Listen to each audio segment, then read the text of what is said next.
రేపే నాగుల చవితి. దీపావళి తరువాత వచ్చే పండుగే నాగుల చవితి. కార్తీక శుద్ధ చతుర్థి నాడు నాగుల చవితి పండుగను నిర్వహించుకోవడం సాంప్రదాయంగా వస్తుంది. మరి ఎంతో విశేషమైన నాగుల చవితి రోజు మీ ఇంట్లో పొరపాటున ఈ కూరను వండినా తిన్నా మీ ఇంట్లో పైసా మిగలదు, అష్ట కష్టాల పాలవుతారు.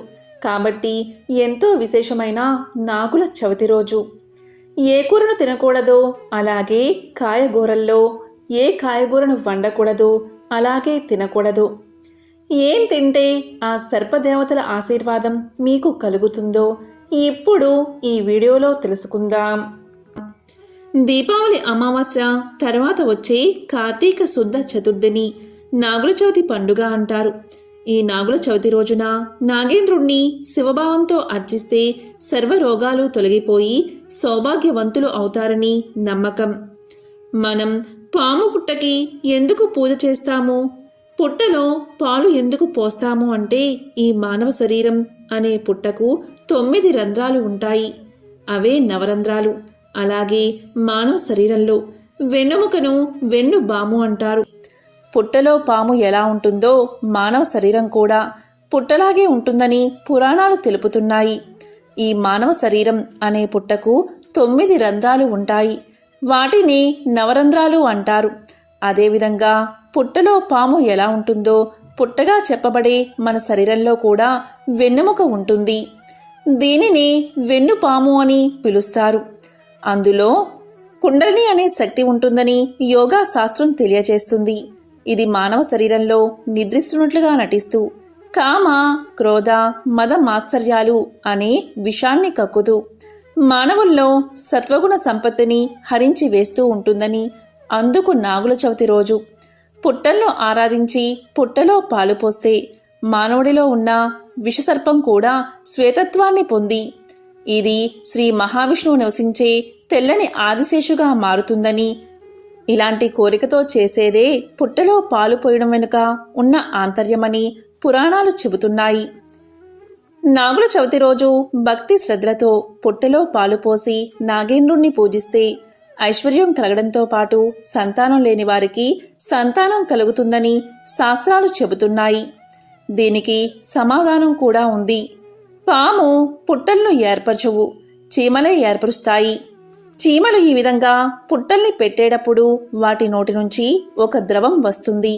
ఈ ద్రవం మెత్తటి మట్టిలో కలిసి గట్టిగా మారుతుంది. ఎంత గట్టిగా అంటే వానలు కురిసినా ఇది కరగదు. ఈ మెత్తటి మట్టిలో ఎలాంటి రాళ్ళు ఉండవు. ఇదే దీని విశిష్టత. ఆ పుట్టలపైన పాములు సంచరించి అవి రేతస్సును రజస్సును విడుదల చేస్తాయి. అవి మట్టిలో కలుస్తాయి. పాము గుడ్లు పెట్టి పిల్లలను చేస్తుంది. ఇది ప్రకృతి నియమం. ఈ మట్టిలో కలిసిన పదార్థాలు మనం పోయి పాలు, తేనె కలిపి పుట్టలో పొయ్యగానే అవి సువాసనలు వెదజల్లుతాయి. ఆ వాసన వల్ల మన శరీరమంతా హార్మోన్లు ఉత్పత్తై పిల్లలు పుట్టడానికి దోహదం చేస్తుంది. ఇది పరిశీలించి చూడవలసిన అంశం.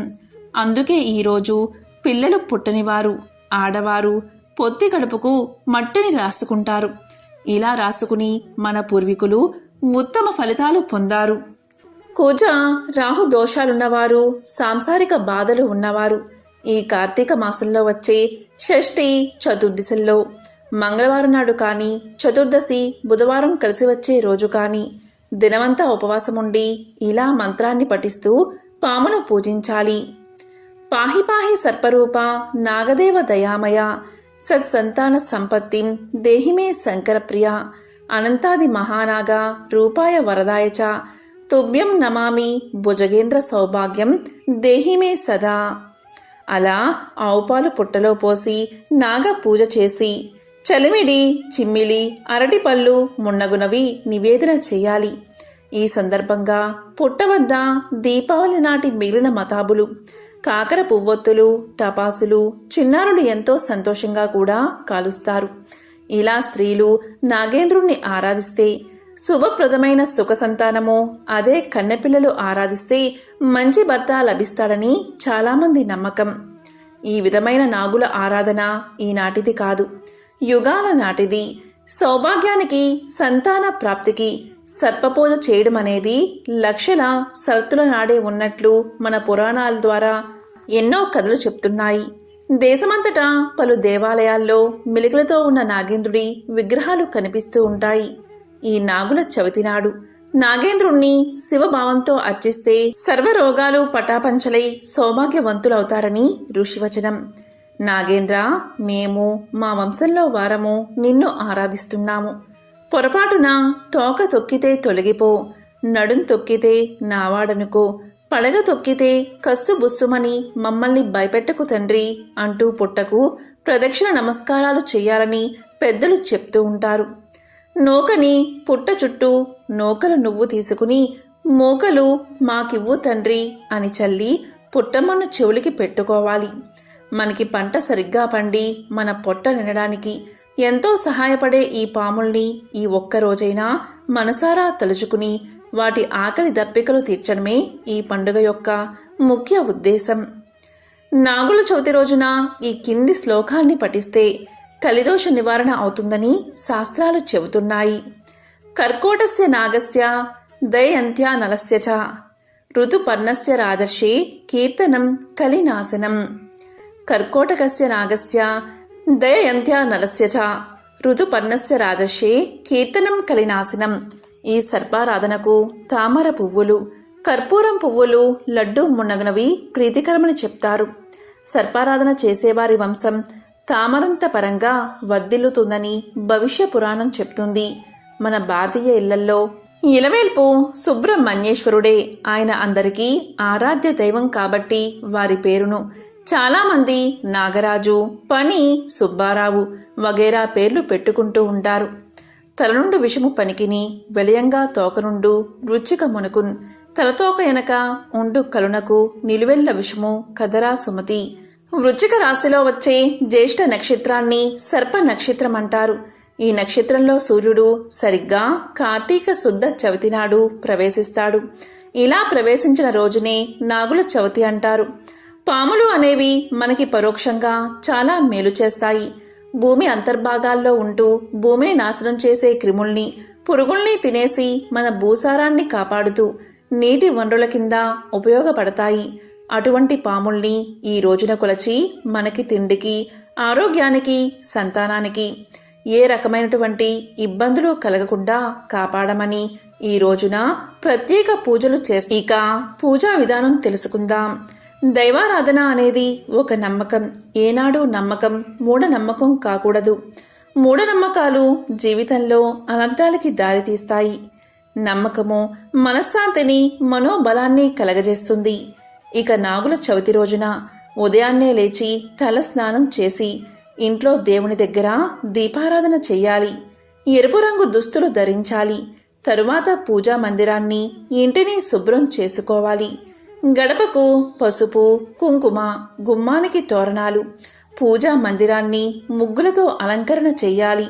పూజా మందిరంలో కలశాన్ని ఏర్పాటు చేసి దానిపై ఎరుపు వస్త్రాన్ని పరుచుకోవాలి. నాగేంద్ర స్వామి అంటే పాము పడగ ప్రతిమ కానీ లేదా ఫోటోను కానీ పూజకు ఉపయోగించాలి. పూజకు మందార పువ్వులు, ఎర్రటి పువ్వులు, కనకాంబరాలు, నైవేద్యానికి చిన్న చిన్న ఉండ్రాళ్ళు, వడపప్పు, అరటిపళ్ళు, చలిమిడలను సిద్ధం చేసుకోవాలి. ఉదయం 9 గంటల్లోపు పూజను పూర్తి చేయాలి. పూజకు ముందు నాగేంద్ర అష్టోత్తరము, నాగేంద్ర స్తోత్రము, నాగస్తుతి, నాగేంద్ర సహస్రనామాలను పఠించడం వల్ల సకల సంతోషాలు ప్రాప్తిస్తాయని పురాణ విశ్వాసం. స్తోత్రాలు పఠించేందుకు వీలుకాని పక్షంలో ఓం నాగేంద్ర స్వామినే నమః, ఓం నాగేంద్ర స్వామినే నమః అనే మంత్రాన్ని 108 సార్లు జపించాలి. దీపారాధనకు నువ్వుల నూనెను వాడాలి. 7 దూదివత్తులు ఆవునేతో సిద్ధం చేసుకున్న దీపముతో హారతి ఇచ్చి నైవేద్యాన్ని సమర్పించాలి. పూజ ముగిసాక నాగేంద్ర స్వామి నిత్య పూజ అనే పుస్తకాన్ని తాంబూలంతో చేర్చి ముత్తైదువులకు అందజేయాలి. తరువాత దగ్గరలో ఉన్న పుట్ట వద్దకు పోయి దీపం వెలిగించి పుట్టలో పాలు పోసి పూజ చేయాలి. పూజ అయిన తర్వాత నైవేద్యం పెట్టి ఆ రోజు పగలంతా ఉపవాసముండి రాత్రికి భోజనం చేయాలి. ఇది వ్రతాన్ని ఆచరించే పద్ధతి. నాగుల చవితి రోజున నాగ దేవతలకు పంచామృతాలతో అభిషేకం చేయిస్తే సర్వం సిద్ధిస్తుందని నమ్మకం. అలాగే దేవాలయాల్లో నాగేంద్ర అష్టోత్తర పూజ, నాగేంద్ర సహస్రనామ పూజలు చేయించడం శుభదాయకం. ఇంకా మోపీదేవి ఆలయం, నాగేంద్రస్వామి పుట్టలను నాగుల చవితి రోజున సందర్శించేవారికి అనుకున్న కార్యాలు దిగ్విజయంగా పూర్తవుతాయని పురోహితులు చెబుతున్నారు. చెవి బాధలు, కంటి బాధలు ఉన్నవాళ్లకు చవితి ఉపవాసం మంచిది.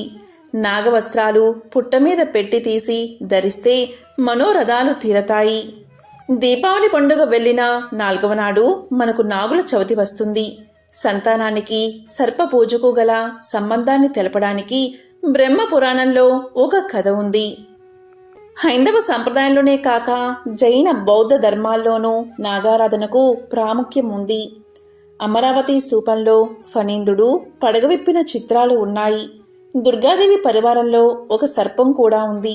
శివుడు నాగభూషణుడు, అతని వింటినారి వాసుకి. శ్రీ మహావిష్ణువు మేను వాల్చింది నాగతల్పంపైనే. వినాయకుడి సర్పం ఆభరణం, యజ్ఞోపవీతం కూడా. కుమారస్వామి వాహనమైన మయూరం కాళ్లకు సర్పాలు చుట్టుకుని ఉంటాయి. ఆంధ్రదేశం దాదాపు 2500 సంవత్సరాల క్రితం నాగరాజుల ఏలుబడిలో ఉన్నట్టు, వారి వల్లే ఈ దేశానికి నాగభూమి అనే పేరు ఏర్పడిందని బౌద్ధ గాథలు వెల్లడిస్తున్నాయి. నాగుల చవితికి మిగతా పండుగల్లాగా ఇళ్లకు సున్నాలు అవి పూయకూడదు. ఇళ్లల్లో కానీ పొలాల్లో కానీ కన్నాలు ఉంటే పూడ్చకూడదు. ఇల్లు తుడిచాక ముగ్గు పిండితో ముగ్గు పెట్టకూడదు. శుద్ధముక్కలు లేకపోతే చాక్ పీస్తోనే ముగ్గు పెట్టాలి. అన్ని గుమ్మాలకి తలుపులకి ఆస్తిక అని వ్రాయాలి. ఆస్తికుడు ఎవరంటే అర్జుని కొడుకు అభిమన్యుడు. అభిమన్యుడు యుద్ధంలో మరణించినప్పుడు అతని భార్య ఉత్తర గర్భవతి. అభిమన్యుని కుమారుడు పరీక్షితుడు. పరీక్షితుడి కుమారుడు జనమేజయుడు. అనాలోచితంగా చేసిన పాప ఫలితంగా, శాప ఫలితంగా పరీక్షితుడు పాముకాటు వల్ల మరణిస్తాడు. తండ్రి మరణానికి ప్రతీకారంగా జనమేజయుడు పాముజాతిని ముట్టు పెట్టాలని సర్పయాగాన్ని నిర్వహిస్తాడు. యాగం మధ్యలో సర్పజాతిని రక్షించడానికి ఆస్తికుడు వచ్చి తన మాటల చాతుర్యంతో జనమేజయుణ్ణి ఒప్పించి సర్పయాగాన్ని ఆపి జగత్ కళ్యాణ కారకుడు అవుతాడు. అందుకే నాగుల చవితి రోజు ప్రతి వాకిలి దగ్గర ఆస్తిక అని రాసి సర్పజాతిని కాపాడిన వాడిని తలుచుకోవడం జరుగుతుంది. నాగుల చవితి నాడు కొన్ని రకాల పనులు చేయకూడదని అనాది కాలంగా ఆచారం కొనసాగుతుంది. ఈ రోజున భూమిని దున్నడం, మట్టిని తవ్వడం, చెట్టు పుట్టల్లో కొట్టడం, కూరగాయలు కొయ్యడం, వంటలు చేయడం వంటివి చేయకూడదు అంటారు. పూర్వకాలంలో వీటన్నిటినీ పాటించేవారు. ఇప్పుడు కూరగాయలు కట్ చేయకుండా ఉండడం, వంటలు చేయకుండా ఉండడం అసాధ్యం. పూర్వం ఆ రోజు పళ్ళు తినే జీవించేవాళ్ళు. ఇప్పుడు మాత్రం కూరగాయలు కత్తిరించి వంటలు చేసుకుంటున్నారు. కానీ కాయగూరల్లో ఈ ఒక్క కాయగూర అస్సలు తినవద్దు, అలాగే వండవద్దు, అలాగే కట్ చెయ్యవద్దు. అదే పొట్లకాయ. నాగుల చవితి రోజు పొట్లకాయను ఏమాత్రము కూడా తినకూడదు, వండకూడదు, కట్ చేయకూడదు. అలాగే మాంసాహారం కూడా అస్సలు ఈరోజు తినడం మంచిది కాదు.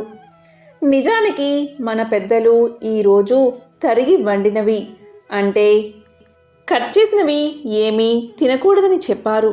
కనుక ఉడకబెట్టుకుని తినే అంటే బంగాళదుంప లాంటివి కట్ చేయకుండా ఉడకబెట్టుకుని తినవచ్చు. ఇక నాగుల చవితి రోజు పాలు, పళ్ళు కూడా స్వీకరించవచ్చు. ముఖ్యంగా నాగుల చవితి రోజు ఈ ఒక్కటి తింటే చాలు, నాగదేవతల సంపూర్ణ ఆశీర్వాదం మీకు తప్పకుండా కలుగుతుంది. అదే చిమ్మిలి. నువ్వులు, బెల్లం కలిపి చేసే చిమ్మిలిని నాగుల చవితి రోజు తప్పకుండా తినాలి. ఈరోజు చిమ్మిలి తినడం వల్ల ఎంతో మేలు జరుగుతుంది. మీ శరీరానికి శక్తి వస్తుంది. ఇలా నాగుల చవితి రోజు ఖచ్చితంగా ఈ ఆహార నియమాలను పాటిస్తే మీకు ఎంతో మేలు జరుగుతుంది. ఓం నాగేంద్రాయ నమో నమః.